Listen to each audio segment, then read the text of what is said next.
The first barrier to a difficult conversation has nothing to do with the other person. It's all about me.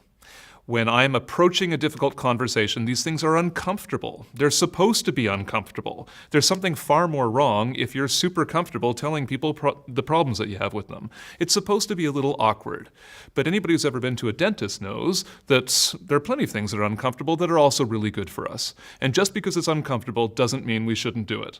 In fact, if I get a little more comfortable with the uncomfortable conversation and get better at doing them more often, then I avoid the big root canal super uncomfortable discussion. But that first barrier is my own response of anxiety. Anxiety is not a feeling. Anxiety is a physiological state that the body gets into because of complicated feelings brought on by the perception of a threat. Consider, for an example, midwife X. She's working on a procedure. Nurse X, as complications arise, becomes increasingly stressed, turns and barks at midwife X that she doesn't know what she's doing and she's stupid and incompetent. Midwife X, in response, doesn't know how to deal with this, so instead she goes into flight mode. She leans away from the communication and just tries to get through it as best she can, fumbling and making more mistakes because she's so anxious, which only inflames Nurse X more.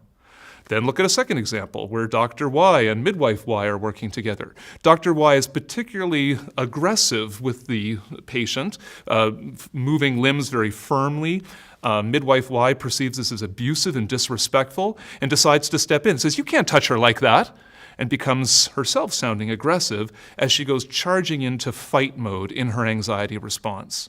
Either flight mode or fight mode are going to get in the way of an effective, difficult conversation. So the very first step is managing our own anxiety. How do we do that? The number one step, we're going to talk about 3, is to notice that I'm being triggered. Notice that there's one of those things that does that to me. I'm going to challenge everybody watching this video in the next 24 hours to go out there and notice your triggers. You should notice quite a few. The person who cuts you off in traffic and you have a response to it, say to yourself, there it is, that's one of those things. The minute you notice you're being triggered, force oxygen into your body. Diaphragmatic breathing is best, where your gut actually should stick out. Breathe from down here. Oxygen interferes with adrenaline and noradrenaline getting into a feedback loop, epinephrine, norepinephrine getting into a feedback loop. If you go to the hospital in a state of anxiety, they'll treat you with oxygen. Force oxygen into your body. The second step is inside your brain, notice you're being triggered.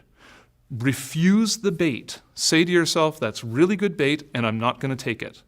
Most of our information processing happens in the prefrontal cortex as we're thinking about what I'm going to do next, what am I going to say next.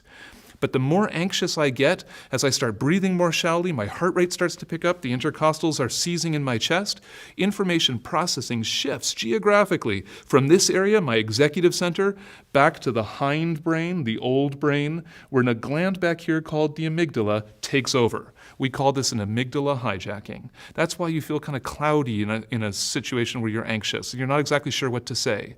The way through it, notice you're being triggered, force air in at the same time, refuse the bait, that aggressive nurse, yeah, she really wants to get under my skin, and I'm not going to let her. That doctor who's doing that thing, yes, I need to address this, but I'm not going to react. Instead, I'm going to act. And that's the third piece, is to act your strategy.